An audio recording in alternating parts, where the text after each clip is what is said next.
What's going on there, guys? Good evening. It is the Earthmaster here on this Saturday, May 7th, 2022 date. About 7 p.m. West Coast time here, California time. Latest quake up here on the globe, a 3.6 earthquake here into this region where we're noticing a pretty good swarm of uptick in earthquake activity. Let's go ahead and check out this movement here across the map. There we go. Okay, I was kind of checking something here on my side, getting some fluctuations here with the stream, but that's all right. We'll work through it. All right, off the coast of Costa Rica, got a 5.0. Actually, this one's inland. Looks like it's inland. Yep, right there around the Costa Rica area, about 18 kilometers deep for that earthquake, and also you've seen some further movement there on the EMSC data. Let's go ahead and check this EMSC model out real quick. Stand by for a second as I key it up here, and we'll check out the section around the Costa Rica area where we're noticing definitely a pretty good influx of earthquake activity here today. Looking pretty active in terms of not only that 5-pointer, but quite a few 3s and 2s kicking off here in that area. Let me bring back the USGS map here. A little bit of activity prior to that 5-pointer down south here off the coast of Panama, along this plate boundary here, the Pacific, not the Pacific plate, the Cocos Ridge area. Looks like right there. You see that kind of stretching up there. This earthquake right here, though, pretty shallow at about 10 kilometers there below the surface. A little bit of activity up north as well into the, looks like the Nicaragua area. Nicaragua. Let's go ahead and spit that out. Why is it so hard? Shouldn't be that hard, right? Into the Middle America Trench area. But of course, me and my pronunciations, sometimes they flow like a river going down the stream, and then sometimes it's like a rapids, right? You're bouncing up and down the rapids. So it is what it is, and we'll roll with the flow. We'll roll with the hate.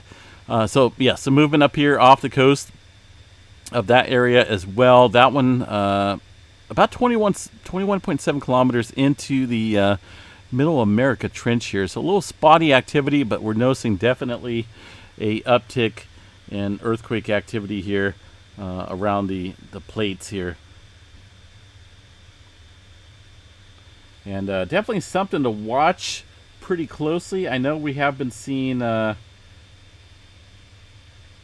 activity, very deep movement here along this area of the plate boundary. So a lot of people, okay, let me kind of back out of here a little bit. These lines here indicate some plate boundaries, and there's a separate plate here. This is not actually the Pacific plate at all. This is actually a little microplate called the Cocos plate, and it does connect here, or at least it is associated here with the Pacific plate. And then you got the Caribbean plate here just to the east of the Cocos plate, and of course North American plate up to the north, and then you got the South American plate further down south into this region, and the Nazca plate in this area. So there's quite a few plate boundaries here, quite a few separate plates. I know a lot of people have been asking me what these little microplates are. Is that part of the Atlantic plate or the North American plate? Is that the Pacific plate? I've seen a couple comments popping up here. So you got the Cocos plate, the Caribbean plate, and the Nazca plate, which is a big deal right here as it does accumulate stress here against the South American plate and the Peru-Chile Trench. So just a little bit of info there on those separate fault systems or those plate boundaries. And that's kind of where we're seeing some movement tonight there in that area. Oh, that's kind of weird. Just blacked out for a second. Are we still here? Yes, we are, but that was rather odd. Really weird. All right, let's go ahead and check out a little bit further down south here into the South America region, where we're seeing a little bit of activity here. Once again, along the South America plate and the Nazca plate here to the west, up and down the Peru-Chile Trench. No major significant activity yet, but we're still noticing that trend of some deeper movement there into the region of Chile and up towards the Peru area. We'll go here around the bend here. Look at Fiji. Pretty quiet again tonight. Awfully quiet. No movement kicking up at all in that area of the Pacific plate. So kind of a little on the odd side, I would say, considering the amount of deep activity that we've been seeing there in that area of the world recently. Let's go ahead and check out Solomon Islands, where we did see a 5.2, 91 kilometers for that earthquake. Up here around the Philippine plate once again here. Noticing a backing off of activity, though. It's been kind of quieting down. We did see some movement, a couple 4s and some 5s. Most of that some older activity, but it has kind of calmed down a little bit. So waiting potentially on that teeter-totter effect here to hit the west coast pretty soon. The Japan Trench and the Kuril-Kamchatka Trench did see some activity here at the northern section. We're still kind of waiting for some larger scale movement here along the Pacific Plate area of this area where the Kuril-Kamchatka Trench is. But so far, we have not seen it. Kind of waiting on it. We'll see how that plays out. Up here in the Alaska region, Aleutian Trench, seeing some activity as well. Looking at a couple earthquakes out there. Even then, not a whole lot. A little spotty activity throughout the mainland area. Mostly centered around the Denali area, north of Anchorage. A little bit of activity up around Fairbanks as well. And a little swarm of movement here into the Pacific and the North American plate boundary here. There is, of course, the subduction zone here. And there's still some big earthquakes that do occur within the Gulf of Alaska. So got to watch these specific faults, as they are definitely prone to some larger quakes in this area.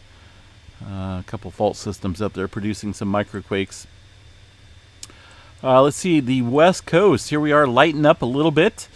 Kind of could be the telltale signs of some teeter-totter effect earthquakes, right? West coast could be on target here with the dwindling activity over there towards the western Pacific.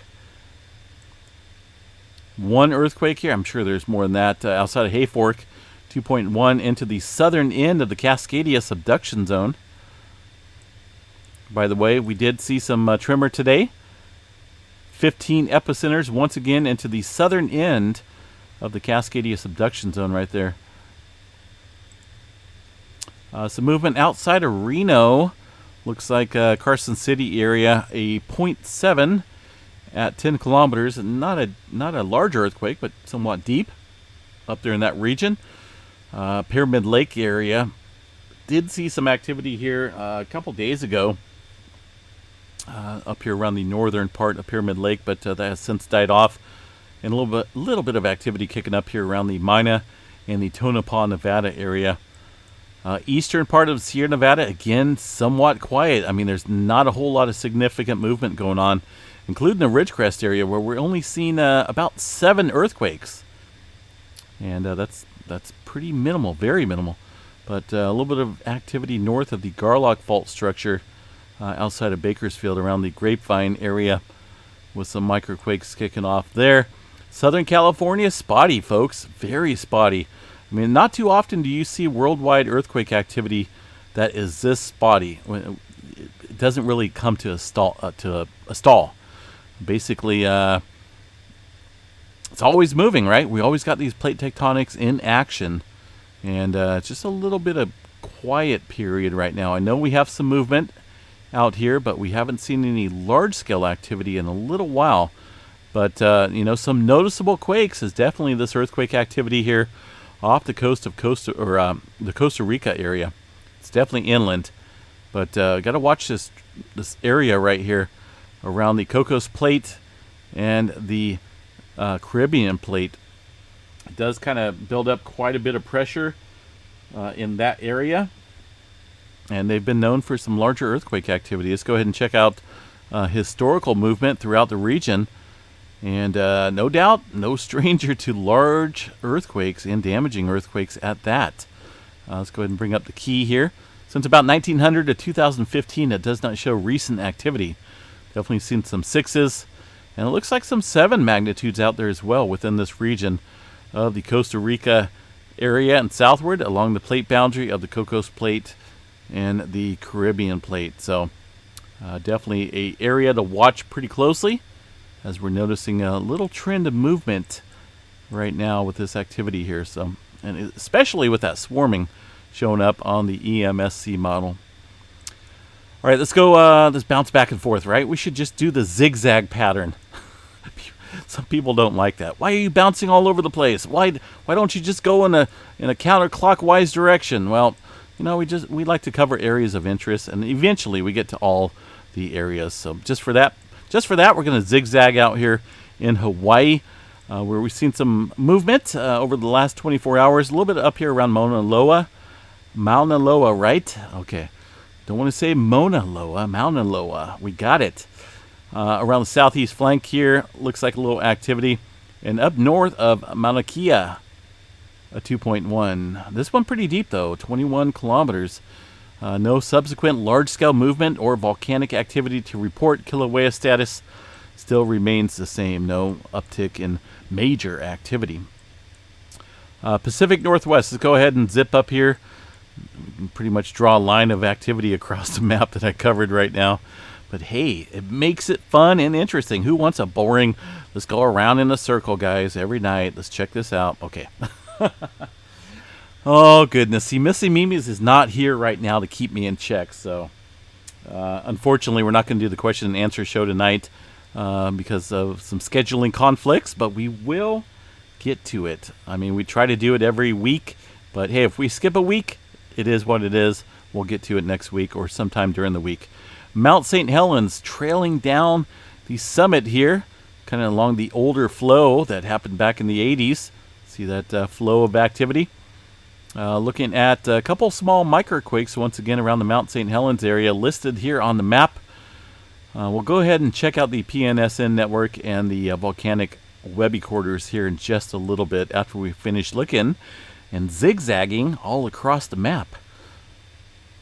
Montana, Idaho, not a whole lot going on. Let's go ahead and check out the Yellowstone seismograph stations here. It's pretty minimal, folks. Don't let this fool you here. This is not earthquake activity whatsoever at all. Definitely glitches or some type of technical issues going on with that station. Don't let people fool you with that. Yellowstone is not showing activity at all.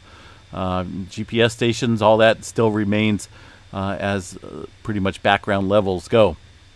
No further movement to note here at Yellowstone National Park. No microquake swarms in the area. Some wind events going on up there for sure around Yellowstone. And a lot of times we see that show up in the dark colored signals such as this. It's not magma intrusion. It is not uplifting of the ground. It's not. We're not going to go into that tonight. But no swarms to report. Nothing major going on at Yellowstone. If there was, I would be transparent and I would show you what's going on. But there's nothing going on. Let's see what else we got here. Eastern part of the country, aside from some, well, at least the center part of the country, some movement around Oklahoma City and south of the New Mexico. Actually, it looks like it's smack dab on the border. New Mexico-Texas border, seeing a 2.5. Notice the Pecos, Texas area has gone quiet, folks. Gone very quiet. New Madrid zone did see a movement, a little earthquake. This one pretty deep, folks. 20 kilometers into the Arkansas area, the New Madrid zone, a 2.4. No subsequent activity occurring in that area. And by the way, this earthquake occurring looks like 0319 UTC time. A lot of times we can check this activity out, and this is the Arkansas seismic network. Now, I'm not for sure if it's going to be in this one or let's see here. I wasn't prepared to show this activity, but a lot of times these earthquakes will definitely show up on the map. It could be that, maybe possibly right there, or this one. But there's a wide array of seismograph stations that we can check throughout the area. And right now, I don't know. I'm not really finding it here, so.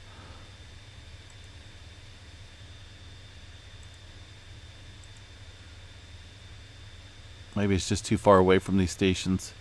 So anyway, no major earthquake activity to report. Just that 2.7 there listed on the map. Let's go ahead and go back here to the all magnitudes. Not 2.7, 2.4 around the New Madrid zone. Eastern part of the country, not a whole lot.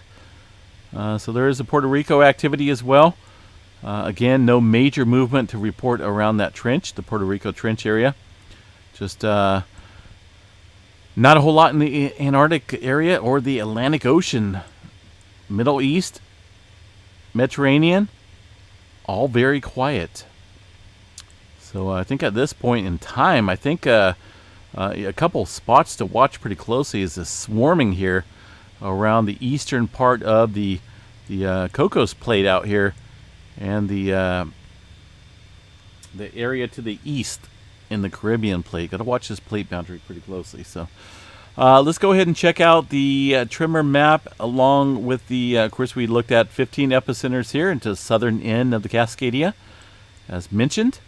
We'll go ahead and check out the volcanic activity, or lack of volcanic activity. We'll see at Mount St. Helens. Notice they have added a couple earthquakes today, a 0.1 and a negative 0.4 northern end here of the summit. But we're going to check out the Webby quarters here, the seismograph stations that monitor the live activity throughout the day. And within the last 30 minutes or so, a little spike of activity. Let's go ahead and see what else they got here throughout the afternoon and a morning time frame. Stand by for just a second as this loads. So a little activity here and some spotty movement. You notice the lines here are not as prevalent and forthcoming. They're not as large as the previous day's activity, or at least the current activity, I should say. So we're seeing those little microquakes much more smaller, but they're still there. Still some activity showing up throughout the day today. See if I can get this station to pop up. About the same as well here on the previous day. So it looks like earthquake activity may be calming down slightly there at Mount St. Helens. I did pull up the Crater Lake station, which is a beautiful area up in the Oregon region. But man, it's definitely volcanic as well. Pulled up the seismograph station here, and I noticed a little bit of earthquake activity on the Wizard Island, Oregon station. Not within the last couple hours, but in the afternoon time frame. One little earthquake here. It's definitely not that big of a deal, but looks like maybe one here and also another one there in the red lines. Kind of see that thicker red line indicating those very small earthquakes. In fact, if you look at it, there's a couple of them. Kind of have to take your eyes to adjust a little bit. You know, it's almost like staring at the old TV screens, you know, when they had that static. Man, it really used to scare the heck out of me. All that static and noise, but a little bit of earthquake activity ramping up there in the Crater Lake area, but overall those are very small and just very minimal movement. Let's go ahead and check out Earthquakes Canada map here while we're on it. And zip, nada. Just the earthquake here from a couple days ago outside the Quebec area. Very small microquake of 1.3.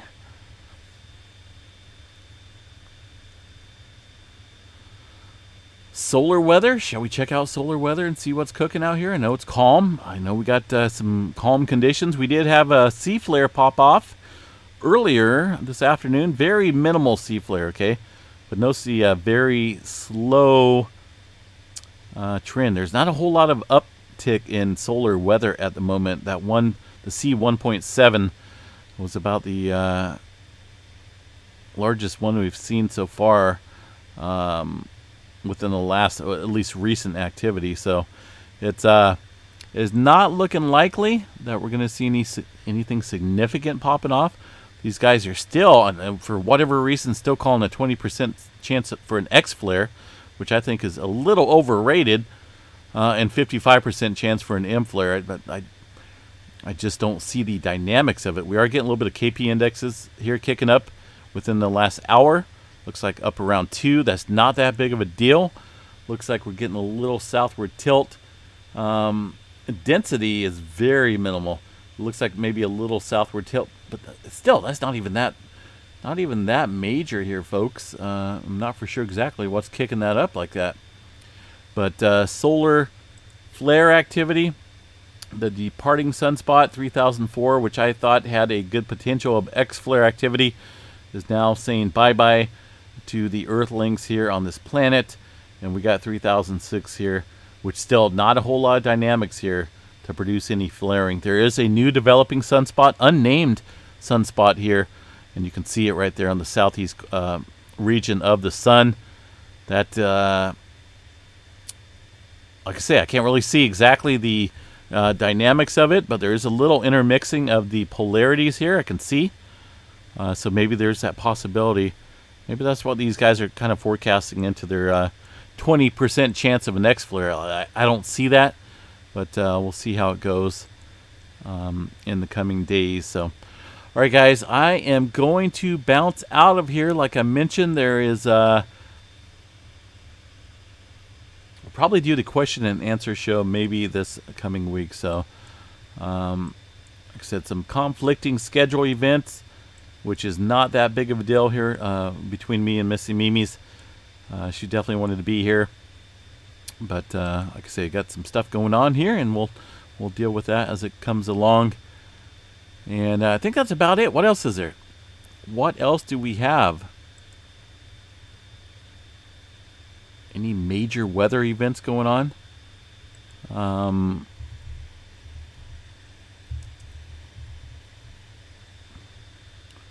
See what we got here for convective outlooks here for the weather.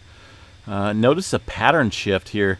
This is kind of early for these folks up here into Nebraska and northward, South Dakota, North Dakota area. Kind of early for the severe weather threat. Normally this occurs towards the spring or the summertime. So we're starting to get a pattern shift. We're noticing a major low pressure development that's going to pop up over here along the west coast. We're talking cold conditions here. I might have to turn my heater on here in California. It's supposed to only be in the low 60s over the next couple days.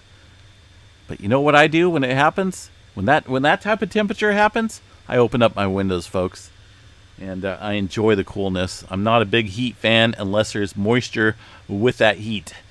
Unfortunately, here in California, we get a dry heat, and it sucks big time. But yeah, over the course of next couple days, a huge trough of low pressure is going to develop here and bring some much well below normal temperatures for the West Coast and Pacific Northwest area. So that low pressure spinning clockwise, spinning up all of this warmth and heat. There's a lot of heat going on in Texas right now, and all that's going to be funneling up here, creating those severe weather threats into Nebraska, South Dakota area, where they're seeing a slight chance of some activity. This is a current day one activity, and over the next couple days, looks like kind of stretching into Northern California. A little bit of activity possibly around my neck of the woods. We'll see how that plays out. If we do get some thunderstorms, of course, I'll be out there live streaming and broadcasting that here on the channel. But I'm looking forward to the cooler weather. I wish we got more rain in the forecast, but it's not likely. So for now, I'll take the low 60s. Don't get me wrong. I love the cooler weather. I'm a cooler weather guy. But if it's going to be hot, you got to make sure there's some. Make sure there's heat. Make sure humidity. I want humidity in the air. I know it sounds weird. A lot of people are like, "What are you talking about? That makes it hotter." Well, I like to feel the air that I'm breathing. I don't like the air to suck the life out of me. So moisture always keeps everything green, and that's what I'm all about, the greenery. What do we got here? Let me check the earthquake 3D globe once again. A 4.8 just occurring right now on the Philippine plate in this area where we've seen that swarming. So latest quake on the earthquake 3D globe is at 10 kilometer deep, 4.8. So still seeing a little bit of activity ramping up here between this area around the Cocos Plate, Caribbean Plate, and the activity well across the west, right? Most people think, well, there's no way that can happen. It's thousands of miles away. Well, got to remember the Earth is kind of like a giant egg, cracked egg, and these shells are floating on some liquid, heated liquid, if you will, and they kind of move around and spread apart and subduct. And that's kind of, we're always in action. We're always in action when it comes to plate tectonics. So All right, guys, I am going to bounce out of here. Going to fire up a barbecue. It is Saturday night. Going to barbecue up some chicken, some probably leg quarters. A longtime viewer of this channel, unfortunately, passed away here recently, and she always talked about my barbecues and whatnot. I'd always barbecue tri-tip and a little bit of chicken in there as well. But she'd always be talking about chicken. Where's the chicken? I hope there's chicken in there. And so, yeah, we're going to barbecue up some more chicken for that longtime viewer tonight. And sending a big shout out to a lost viewer, Francine, out of Chico, California tonight. So definitely thoughts with the family. And we appreciated all of her comments and her committed viewership here on this channel. So have a good night, folks. We will chat you guys another time, and stay safe and be prepared. Have a good night.